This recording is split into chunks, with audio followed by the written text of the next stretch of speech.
दिनै 12 जुलाइ खालारनि बेलासिनि खुलुमनायखौ जासिहरग्रोनाय जाबाय। हादरनि रादाबाव नोंथांमोन बयखौबो बरायबाय। अन्नानै हादरनि रादाब चेनेलखौ लाइक आरो साबस्क्राइब खालामना हो। दानिया फैदो दिनैनि रादाबनि हेडलाइन्सआव। सेथियाव, रायमना माहारियारि पार्कनिफ्राय मासे हाग्रानि मैदेरा फैनानै न'फोरखौ सिफायनानै थेर-बेथेर खालामो। गसाइगाव महकुमानि सिङाव थानाय बलामजरा गामियाव रायमना माहारियारि पार्कनिफ्राय मासे हाग्रानि मैदेरा फैनानै मोननै नखरनि न'फोरखौ सिफायनानै सिलिंखार खालामो आरो बे न'फोरनि माइ माइरंखौबो जानानै थाङो। मिथिनो मोनोदि बलामजरा गामिनि थागिबि ललित राभा आरो लखेन राभानि न'आव बे मैदेरा गाग्लोबफैदोंमोन। बे जाथायखौ खौरां मोननानै हाग्रा बिफानाव मावग्राफोरा मैदेरजों गाग्लोबजानाय नखरसिम थांनानै खौरां लाहैयो आरो मैदेरजों गाग्लोबनानै खहा जानाय मोन्नैबो नखरनो अनसुंथाइबो होयो। नैथियाव, दंफांनि दालां बारनो नागिरनायावनो स्कुटिजों लोगोसे सासे लाइमोन आइजोआ दैयाव गोग्लैनानै गोमाना दं।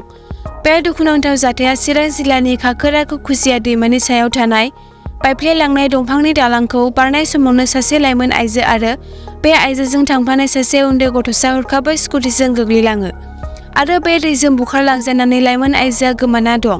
नाथाय उन्दै गथ'साखौ जायगानि सुबुंफोरा जोखोम जानाय हालोदाव दैनिफ्राय बोखांनो हायो।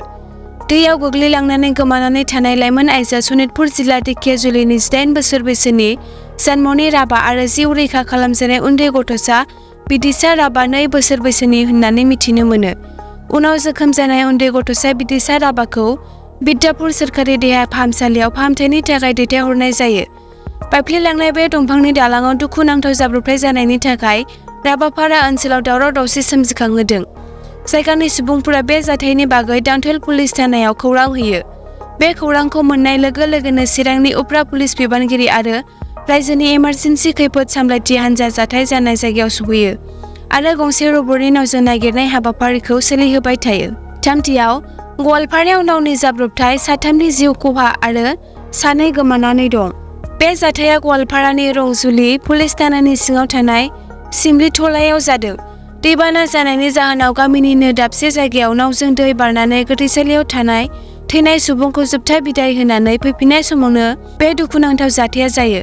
गंसे फिसा नावजों 20 सुबुङा बे दैखौ बारनो नागिरदोंमोन, नाथाय नाव फिसायाव सुबुंनि बिबाङा बारा जानायखाय नावआ दैयाव गोदोलाङो। माखासे सुबुंफोरा सानस्रिनानै गावबा गावनि जिउखौ रैखा खालामनो हायो, नाथाय 3 दैयाव गबनानै थैनो गोनां जायो आरो 2 दैजों बुखारलांजानानै गोमानानै दं। SDRFनि हान्जाया फैनानै थैनाय 3 सुबुंखौ बोखांनो हायो आरो गोमानानै थानाय 2 सुबुंखौ SDRF हान्जाया नागिरो। बे जाथायाव जिउ खहा जानाय सुबुंफोरानो जाबाय 27 बोसोर बैसोनि जित कर्मकार, 28 बोसोर बैसोनि प्रसेनजित साहा आरो 27 बोसोर बैसोनि सुजान मालाकार। ब्रैथियाव, ट्राक बुंजासे इउरिया हासार जागिरदआव जब्द खालामनो हादों। रायजोनि माखासे दुथां सुबुंफोरा सोरखारनिफ्राय अनसुंथाइ हरनाय इउरिया हासारनि फालांगि खालामनायखौ नुनो मोन्दों, जेराव मोनसे जिल्लानि आबादारिफोरनो हरनाय इउरिया हासारखौ गुबुन मोनसे जिल्लायाव लांनाय फालांगि खालामनायखौ होबथानाय दं। बेबादि समावनो आसामनि आबादारिफोरनो बानायनाय इउरिया हासारखौ गुबुन रायजोआव दैथायहरनाय जागासिनो दं। मिथिनो मोननाय बायदिब्ला बुधबार हराव पुलिसआ मोन 300 बेग इउरिया हासारजों बुंफबनाय गंसे ट्राक जब्द खालामो।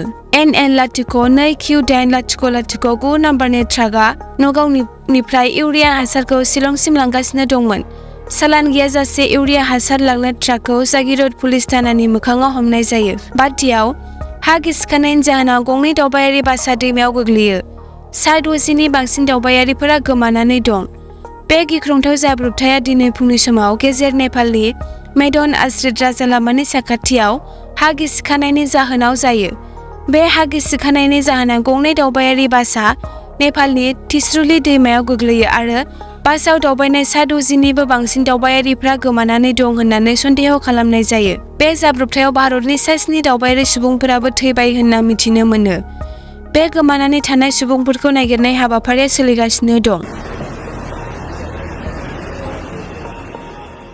दथियाव, बिटिआरआव सरलपारा पिकनिक स्पटनि थाखाय दावराव-दावसि सोमजिगोन नामा?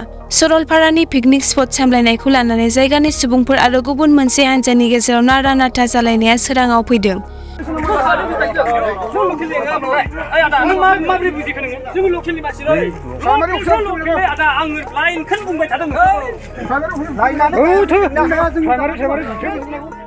बे पिकनिक स्पटखौ गोबाव समनिफ्रायनो बे ओनसोलनि सुबुंफोरानो मोनसे ससाइटि दानानै सालायबोगासिनो दंमोन। नाथाय हरखाब गुबुन मोनसे हानजाया सामलायनो नागिरनायाव नारा-नाथा जायो। बे नारा-नाथा एबा जेंनाखौ समाधान खालामनो थाखाय ओनसोलनि सुबुंफोरा बिटिआरनि मावफुं सोद्रोमा इएम फेरेंगाखौ खावलायहरदों। इएम फेरेंगाया बे ओनसोलनि सुबुंफोरनो पिकनिक स्पटनि सामलायनाय अथ'रिटिखौ होआलासेनो बे अथ'रिटिखौ बारग' एनडिएफबि फोरनो होनो नागिरदों। नाथाय ओनसोलनि सुबुंफोरा बेखौ माब्लाबाबो गनायथि होनो हानाय नङा होनना बुङो आरो ओनसोलनि रायजोफोरा बेखौबो सोंथि खालामो दि बे पिकनिक स्पटआव माबा मोनसे जाथाय एबा दावराव-दावसि जायोब्ला बिनि बिबानखौ सोर लागोन होननानै। बेनिखायनो बे पिकनिक स्पटखौ ओनसोलनि सुबुंफोरनो सामलायनाय अथ'रिटिखौ होनो थाखाय खावलायहरदों ओनसोलनि रायजोफोरा। एसेनोसै दिनैनि हादरनि रादाबाव। भिडिअखौ जोबजासिम नायनायनि थाखाय हामबायसै। अन्नानै हादरनि रादाब चेनेलखौ साबस्क्राइब आरो नटिफिकेशन बेलखौ अन खालामनानै ला हादरनि रादाबनिफ्राय नटिफिकेशनखौ मोननो थाखाय।